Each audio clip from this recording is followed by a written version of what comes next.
Kristus. Renungan kita pada hari ini membahas tentang Markus pasal yang kedua ayat 1-12. Judul renungan kita pada hari ini adalah melihat iman mereka. Melihat iman mereka. Tuhan menolong si lumpuh di ayat yang kelima.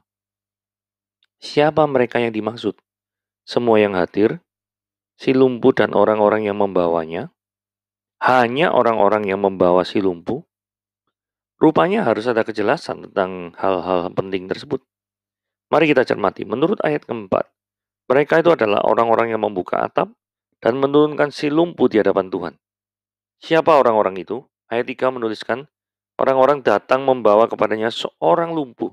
Berarti yang disebut mereka adalah orang-orang yang membawa si lumpuh kepada Tuhan. Hanya mereka. Si lumpuh tidak termasuk.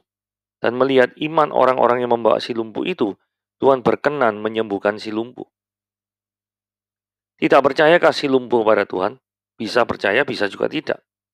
Jika si lumpuh tidak percaya, mengapa Tuhan menolongnya? Justru itulah intinya. Orang sangka Tuhan hanya menolong orang yang percaya kepadanya. Tetapi firman Tuhan menyatakan, entah si lumpuh itu percaya atau tidak, melihat iman orang-orang yang membawa kepadanya, Tuhan berkenan menolong si lumpuh. Apa arti semua ini? Rahmat Tuhan itu sungguh tak terbatas.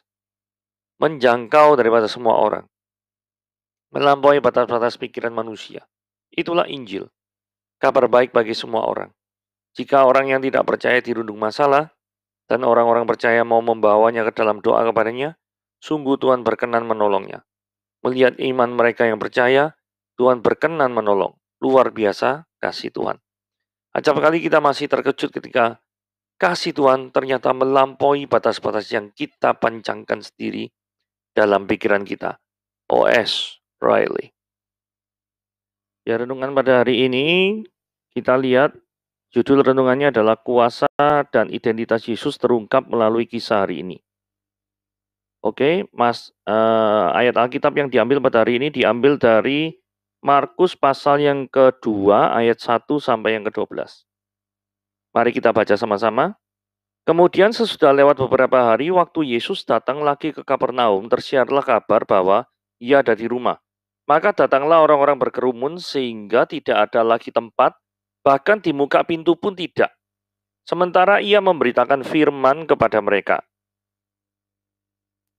Ada orang-orang yang datang membawa kepadanya seorang lumpuh digotong oleh 4 orang. Tetapi mereka tidak dapat membawanya kepadanya karena orang banyak itu.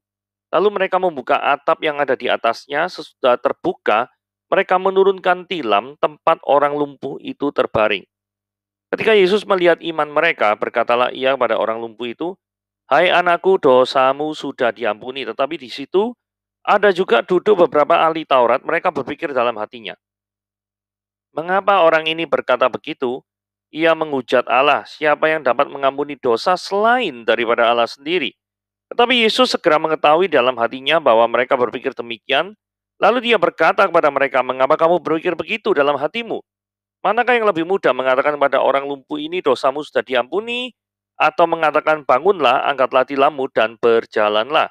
Tetapi supaya kamu tahu bahwa di dunia ini anak manusia berkuasa mengampuni dosa, berkatalah ia kepada orang lumpuh itu, kepadamu kukatakan bangunlah, angkatlah tempat tidurmu, dan pulanglah ke rumahmu. Dan orang itu pun bangun segera mengangkat ke tempat tidurnya, pergi keluar di hadapan orang-orang itu, sehingga mereka semua takjub lalu memuliakan Allah, katanya, yang begini belum pernah kita lihat. Nah, hal yang pertama, ayat yang ke-1 dikatakan bahwa Yesus datang lagi ke Kapernaum. Jadi ini adalah lokasi pelayanan Yesus yang ada di Israel Utara. Jadi Kapernaum itu terletak di Israel Utara, kotanya di dekat dengan Danau Tiberias atau Danau Galilea, atau bahasa Ibrani-nya adalah Kineret yang artinya harpa. Karena bentuk daripada Danau Galilea itu modelnya tuh seperti harpa. Ya. Oke, orang banyak mendengar Yesus, maka datanglah orang-orang berkerumun sehingga tidak ada lagi tempat. Jadi ini memang mereka benar-benar datang untuk dengar firman Tuhan ya. Nah, kalau kita baca daripada ayat 2 ini, ini sebagai refleksi daripada kondisi kerohanian kita masing-masing. Apakah ada kerinduan dalam diri saudara untuk mendengarkan firman Tuhan? Seperti ini ya, berduyun-duyun mereka pengen dengar firman Tuhan. Di masa pandemi ini, ketika tidak ada orang yang ke gereja secara offline, dalam pengertian karena memang dilarang. Tetapi, kan teknologi sudah mendukung adanya kebaktian online, betul nggak?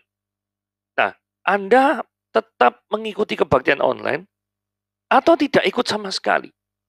Saudara, menurut saya, bagi setiap kita yang memiliki kerinduan yang sangat besar terhadap firman Tuhan, pengen dengar firman Tuhan dengan baik, maka tidak ada alasan bagi dia untuk skip tidak kebaktian. Jadi, apalagi zaman teknologi ini sudah modern, WiFi masih ada, ya toh? Luar biasa, masih bisa menggunakan jaringan internet. Jadi kalau teknologi sedang mendukung, kenapa kok kita tidak beribadah melalui online? Nah, hal yang berikutnya adalah ketika Anda datang kepada Tuhan, sebenarnya apa motivasi saudara? Ini penting ya. Karena jangan pikir orang-orang yang datang pada Tuhan itu motivasi semua benar.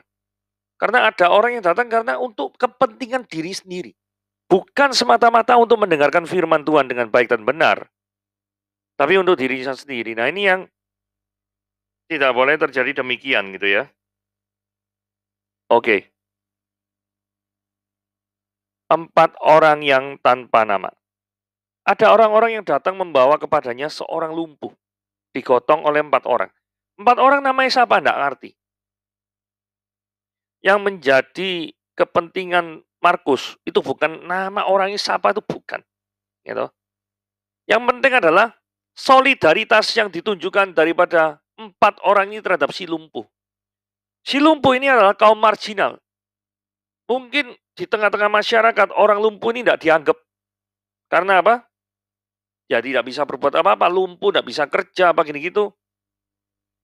Nggak dianggap. Tapi, di antara semua kalau orang yang tidak menganggap, masih ada 4 orang. Entah itu keluarganya, saudaranya, atau apapun tidak urus. Tapi yang penting ada 4 orang yang masih peduli. Nah, zaman sekarang ini, sebagai refleksi ya, untuk mendapatkan kepedulian dari seorang, itu sangat-sangat langka. Karena kita hidup di zaman di mana filosofi individualis itu menguasai. Pokoknya kalau aku enak, orang lain peduli amat. Nah, masih berbicara tentang 4 orang tanpa nama ini ya. Mereka itu tidak cuma peduli. Tetapi poin penting saya di sini adalah mereka mau berbuat lebih. Kok tahu, Pak? Nah, ini. Mereka tuh begitu lihat kerumunan, waduh kok banyak ya, nggak bisa masuk nih. Ya dari bawah nggak bisa masuk. Terus mereka mikir pemikiran yang sangat-sangat ekstrim ya. Mereka naik ke atas membuka atap rumah, dijebol, terus orang lumpuh ini dibandingkan. Ini jangan tanya saya. Nah ini rumahnya siapa kok tiba-tiba dijebol ini ya. Terus biayanya siapa sih nanggung ini? Wah itu nggak diceritakan memang. Apakah 4 orang ini nanti ganti rugi? Itu urusannya. Tapi ini usahanya luar biasa nih. Mau berbuat lebih demi menolong si lumpuh. Berarti 4 orang ini memiliki iman. Kalau tidak hari ini orang ini ketemu sama Yesus, kapan lagi orang ini bisa disembuhkan? Berarti imannya ini benar-benar luar biasa. Oke? Ayat 5. Ketika Yesus melihat iman mereka, Yesus lihat, ada orang turun nih dari atap. Gitu. Terus berkata dia pada orang lumpuh itu, hai anakku, dosamu sudah diampuni. Oh ini pernyataan hebat tuh nih. Kenapa? Karena Yesus ini berkuasa ngampuni dosa.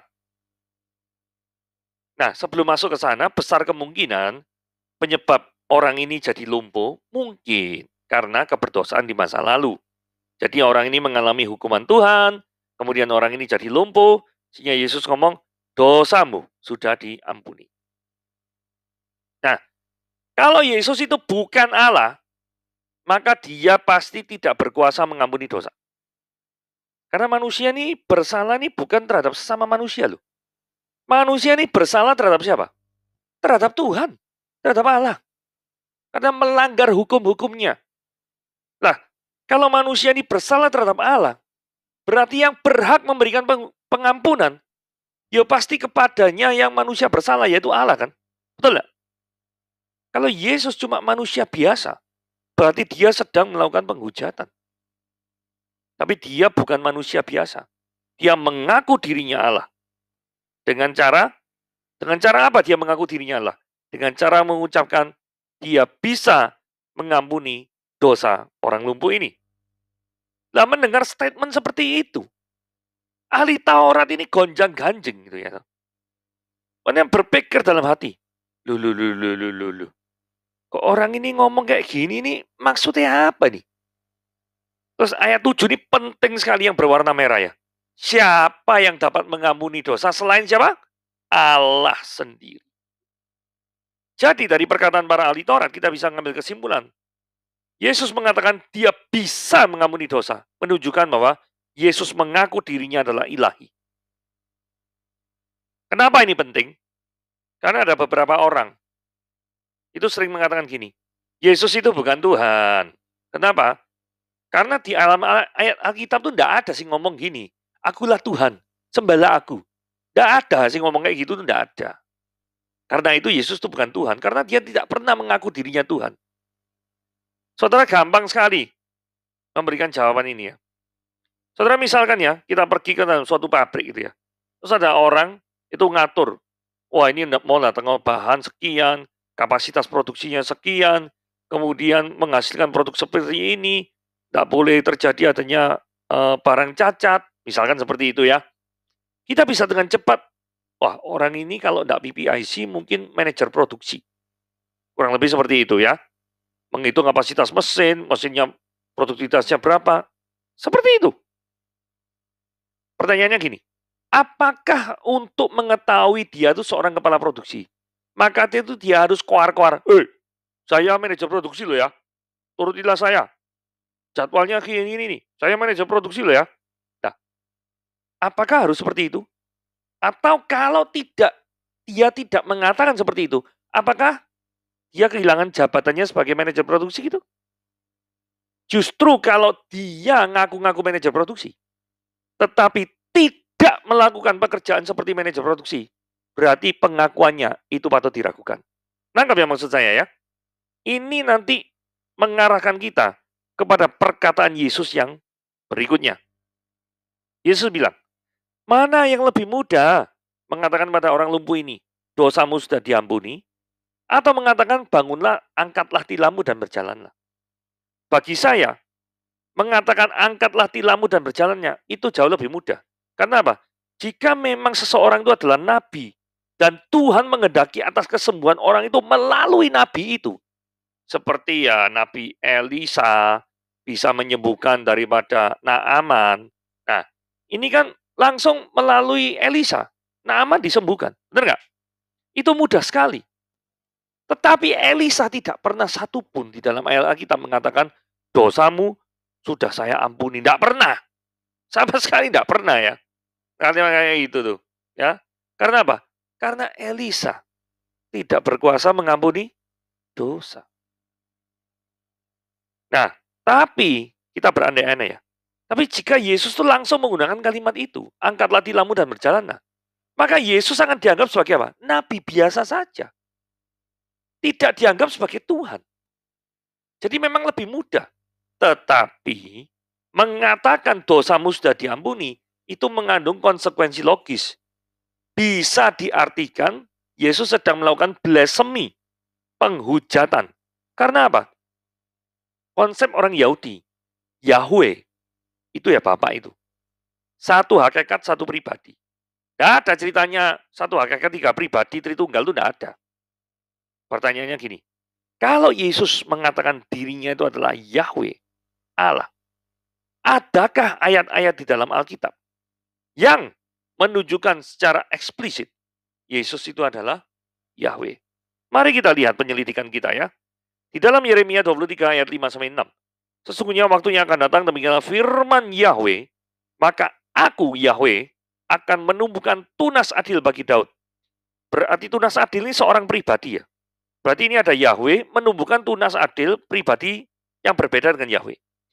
Dia, tunas adil itu, memerintah sebagai raja yang bijaksana dan melakukan keadilan dan kebenaran di negeri.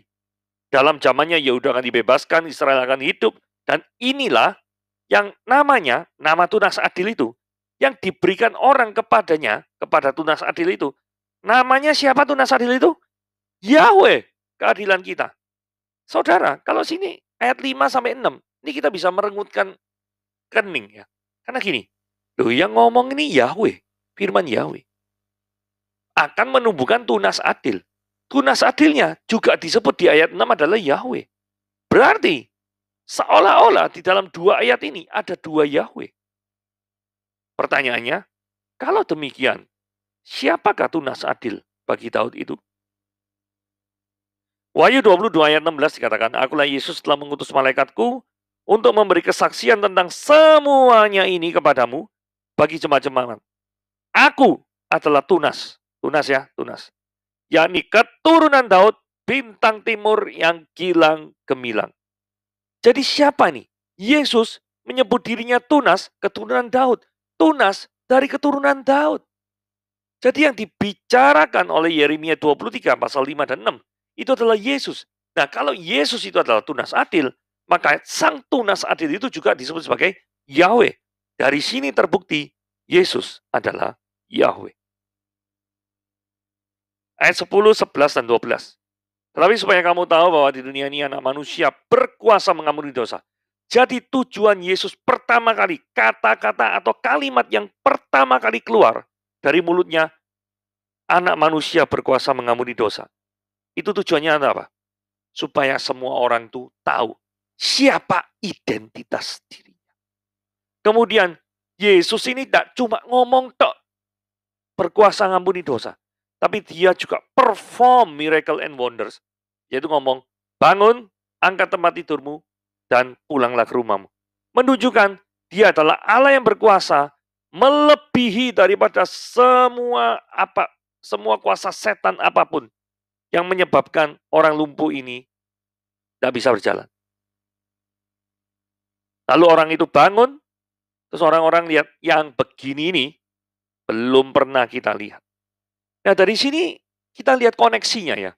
Antara pengakuan identitas dirinya Yesus yang mampu melakukan pengampunan dosa versus pertunjukan daripada miracle and wonders. Jadi miracle and wonders ini bukan semata-mata untuk show off, tapi untuk meneguhkan, untuk corroborate, untuk meneguhkan bahwa pengakuannya akan Yesus yang mampu mengampuni dosa, yang secara langsung mengaku dirinya adalah Allah, itu adalah benar adanya. Oke, pembahasan firman Tuhan sampai di sini. Tuhan Yesus memberkati.